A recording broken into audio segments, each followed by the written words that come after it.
So the first one is the type of elastic that anglers use. Now I see so many anglers fishing with too heavy an elastic for silverfish. Fish with too heavy an elastic and you get a number of things happen. First of all, you'll find you bump more fish on the strike. Secondly, you'll find you lose fish as you're coming in. And thirdly, you're just not as efficient. You'll find that those problems you have, those lost fish, those bumped fish, spoil your match or certainly hinder the amount you catch compared to what you catch if you were efficient. So this elastic I've got in here is what I've used for 90% of my fishing over the last 3 years between, let's say, November and February, in the coldest part of the year when we're using small hooks and light lines. And this is the Preston number 4 slip elastic. All right, so a lot of anglers like a 6, a 5. It's all well and good on deep water where you're fishing with bigger hooks and things like that, but on shallow lakes like where we are today at Moorlands, at Hallcroft, venues like that, you want plenty of elastic out on the strike so you can ship back nice and smoothly.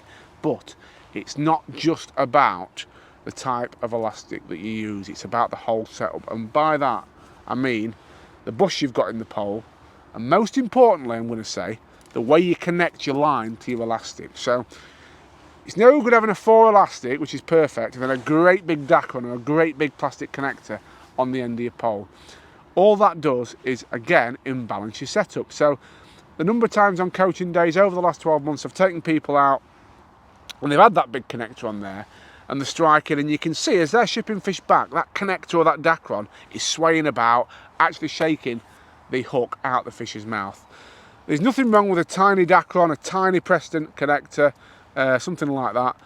For me though, I like the crow's foot. It's light, you can change it dead easily. It's simply a double overhand loop, a 4 times overhand loop that I cut the ends off to form them 3 little tags there, and that just sits against the bush that I've got in the end of the pole. Now obviously not all bushes are fine enough for a small connector or a crow's foot to sit against. If it's not, you could actually put another bush inside, a technique we call double bushing, and I'll show a little cutaway now of some of my other top kits where I've done that, where I need to accommodate thinner elastics like a 2 or a 3 elastic. All right, so don't be afraid if the bore of your top kit is too big to allow you to accommodate a small connector. Use a double bush so that your elastic works perfectly. Make the effort, get that right. It's so important. One of the most important aspects of silverfish pole fishing is the elastic choice. Right, next thing, and again I'm specifically talking now about this time of year when we've got clear water. It's, you know, we're right in the middle of winter now. We find that fish sit off the bait, they sit around the bait, or when we're loose feeding they're often at the back of the feed. All right, a nice long line between your pole tip and your float. So I've got about 2.5 foot here between pole tip and float. That allows me to really flick that bait around the feed area. I've got a big back shot in between. That's a number 8 back shot, which just helps me control everything nicely. Again, that's a really important thing to have right with your rigs. Now, if I was pellet fishing in March or October or November when it's still mild, that could be a lot shorter in certain aspects, so I've got a nice clean lift into the fish.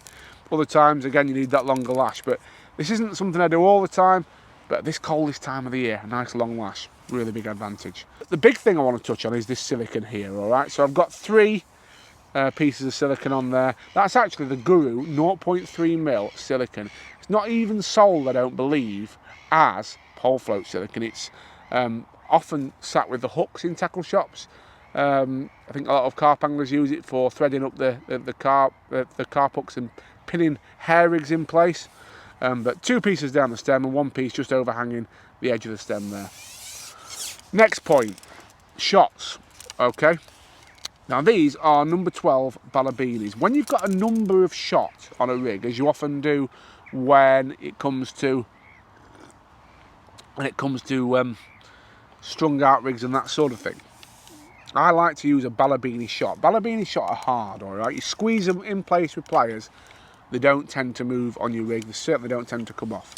All these rigs, I mean, you can see that's a faffy old rig that I've got strung number 12s down there. And all these I make with a view to using multiple times.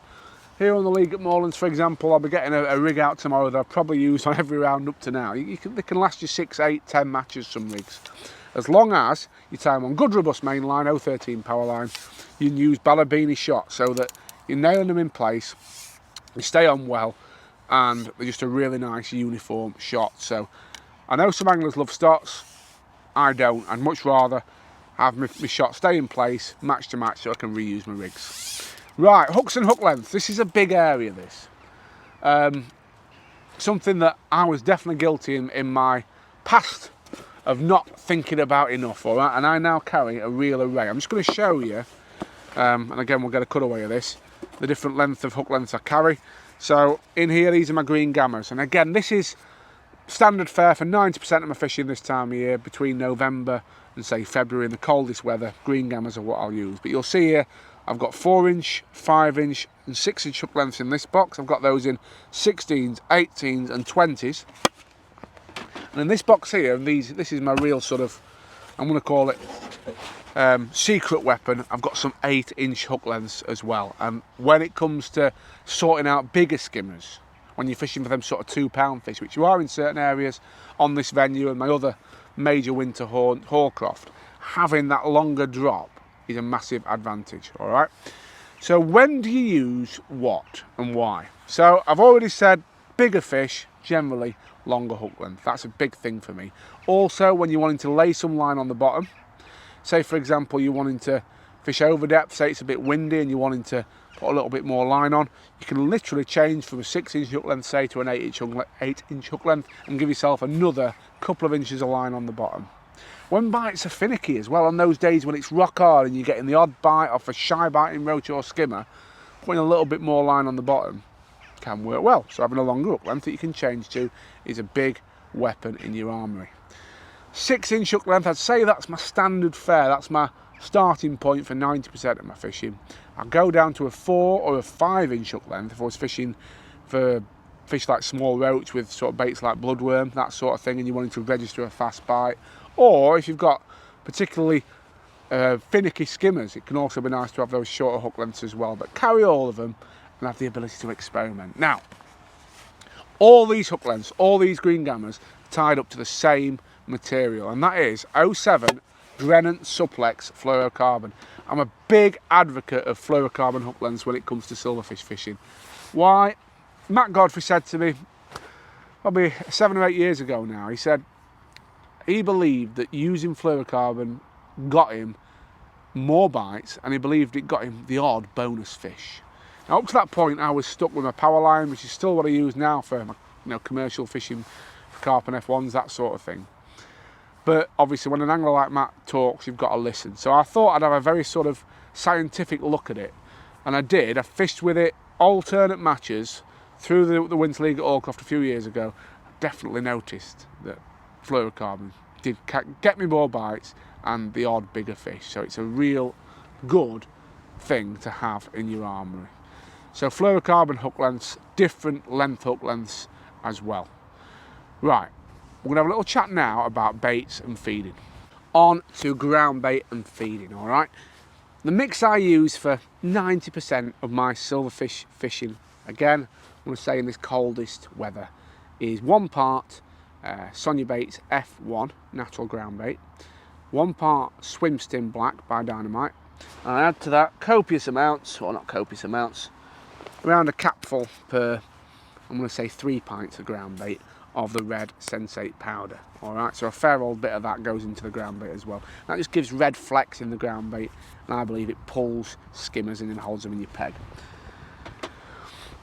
What I'm going to talk about in a separate video that will be available to channel members only is feeding, how I actually feed the peg and rotate lines to keep fish coming, because at moorlands in particular that's proved absolutely vital over the last few months.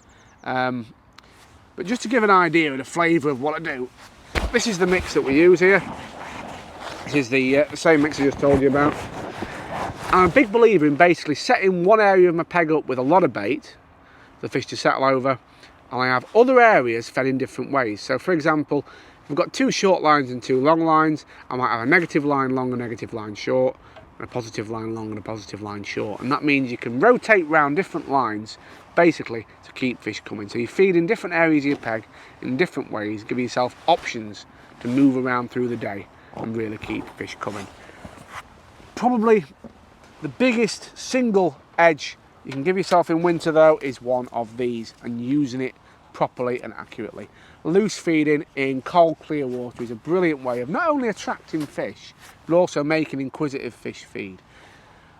The biggest thing to get in your head when it comes to cold water is the fish do not want to be down on the bottom, okay? The bottom is among the coldest water in the water column. So the fish are almost always sat mid-water. And anything you can do to make those fish go down and pick up your hook bait, you should do. So that means loose feeding sparingly. 99% of matches I'll have a line where I do that at the start and see how it goes. On the hardest days, the loose feed line is often the best. A couple of things on this. I have a lot of anglers say they struggle to loose feed accurately while holding a pole, alright? That's just something that practice really can help you do. You can use a bump bar if you're struggling. You can sort of pin your bait against your, pin your butt section against your legs and feed before you ship out if you want to. There's all sorts of ways around it, but I really would urge you, if you can't do it, just go out and practice. I'm not the most naturally, shall we say, gifted angler when it comes to mobility skills or firing bait or throwing things. I'm quite cack-handed. And something that's really helped me is using a catapult with a flat bottom pouch. Now these Matrix ones are absolutely superb. Drenham ones are very good as well. I use quite a pingy elastic. This is actually I believe this is the heavy elastic from the Matrix range. It's quite pingy, which means you can fire baits like pinkies a good distance when you need to. And also means there's less movement involved. So whereas with a light sort of pole catapult, I might be right out here before I'm firing. It's a little movement to get the bait where you want it. But yeah, these Matrix catapults really have helped me with regard to that. A couple of other things just on that point. I'm talking about that column, I'm talking about loose feeding, keeping bait falling through the water so that fish follow it down and come in and investigate. It ties in what I've already spoke about with regard to a nice long line between pole tip and float so I can flick the rig around. And something that I believe's been a big edge for me is again the red sensate powder on the loose feed. Why do I like this? You can see it sort of sticks to the bait, and there's plenty of videos that we've done in tanks which shows what happens when you throw it in water, and basically it comes off the bait and helps form a column through the water, again of particles falling through and even sometimes popping back up out the ground bait. So you really are creating movement in the water column, which helps pull fish in and helps you catch them. And just to show you in terms of the colour, these are the same pinkies. The ones here on the left, I haven't put any sensate on. The ones on the right I have. So that red powder is something that I'm personally very, very confident in. Now, another thing when it comes to feeding, don't fall into the trap of believing in winter that just because you're feeding an area, you're necessarily going to catch all your fish where you're putting your bait, all right? One of the best things I've got, or I'm going to say three of the best things I've got here, are these things. These are the Daiwa half extensions, all right? Fex systems, as they're called. Now, these go up pretty much every section of my pole from the number 5 right up to the 13 metre section, or even the 16 metre section. And the beauty of these is they'll let you sneak past your bait if you want to. So very often I'll feed my bait on the end of a section and sneak one of these on there. And again, I'll show that in action in a second. I'll sneak one of these on there and it'll just allow me to push, what's that, 2 foot, 2.5 foot past my bait or down to my bait on the same line and just nick fish from around the feed area. Often this time of year the fish are wary, they sit past your bait. This allows you to get to them fish.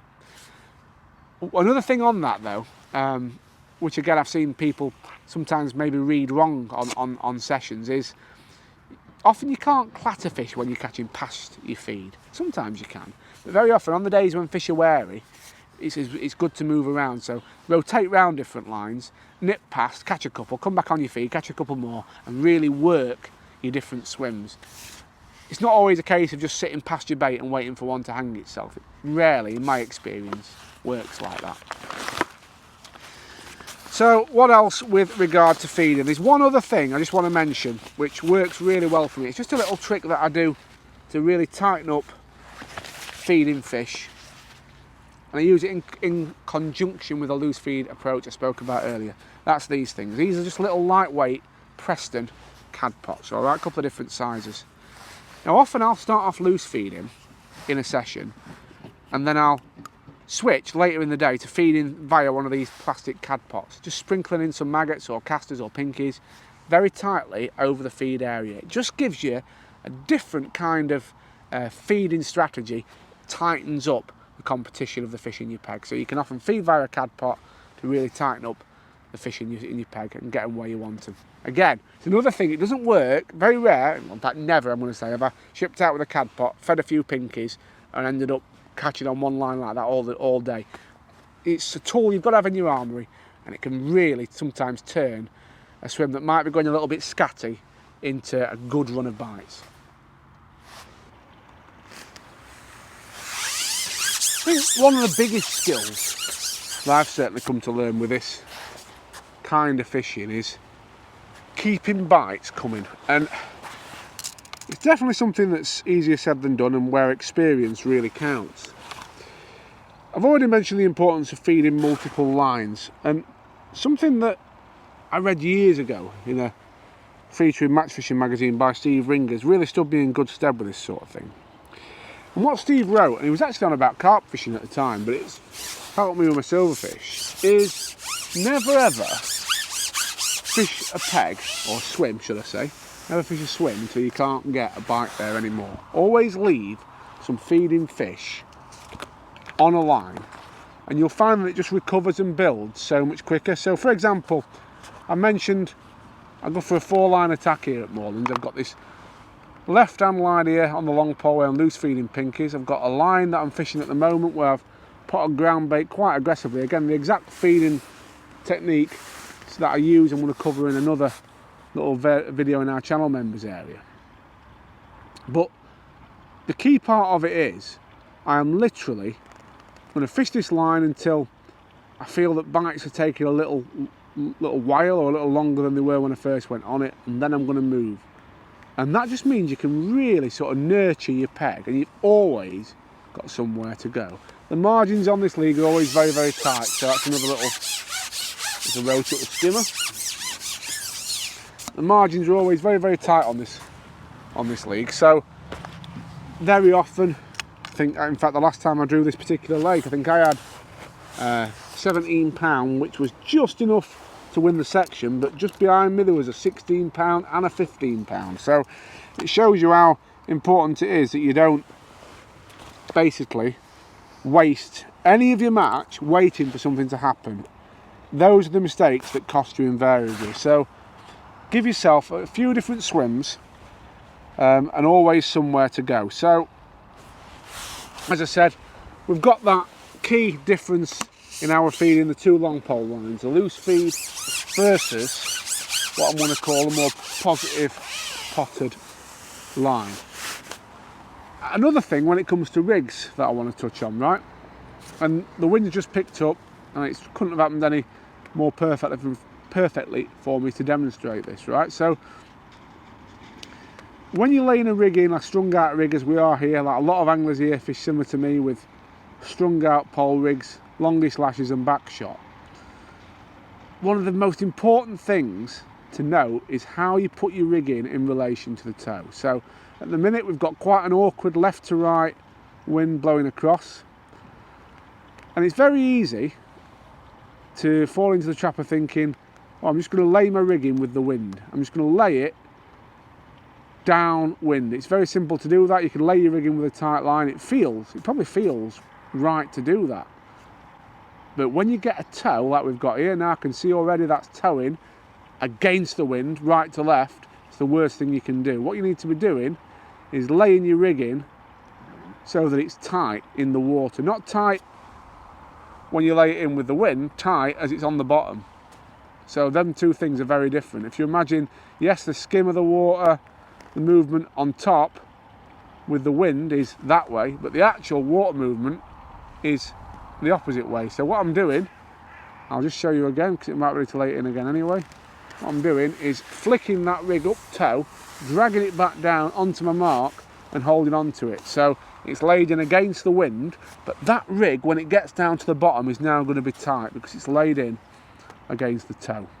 And then just hold my back shot, roughly level with the surface of the water, and that's creating a nice, slow, natural presentation. There's been times, both here but most notably at Allcroft, when doing that right is the difference between catching a fish every put in and not getting a bite. It's such an important little tip for silverfish fishing. Lay your rig with the toe, not with the wind. I had one particular day that springs to mind. I think it was actually one of the days when I sort of sussed out just how important this was. It was a freezing cold day, and you know when you get to a point in a match when your concentration's sort of waning a little bit, and I caught a few fish but it weren't great. I thought I wasn't quite sure what to do, and I just happened to try that. I thought I'm just going to try lay my rig in differently, and I was actually fishing different to how we are at the moment. I'm fishing a bulk down rig with bloodworm and joker, but I did that and it went from not being able to get a bite to catching, it's a slightly better fish, catching a good stamped fish every single put in. Skimmers, sort of 8 to 12 ounce. That was the difference it made. Basically putting your rig in the right way. That's a nice little skimmer. Now these are your bread and butter fish really at moorlands. The roach we've been catching are nice, but these are really what you're fishing for your weight. That one's absolutely freezing cold, and you can see that pinky, look, just hanging out of its bottom lip. So there's a few silverfish tips there for you folks. I hope that's proved useful. As I said, I am doing a more in-depth video on our channel members area about feeding, about basically how I look to set my peg up, the baits I use, and why I do it in that way. That hopefully will prove useful to channel members, but hopefully a few little silverfish tips that will help you put more fish in your net.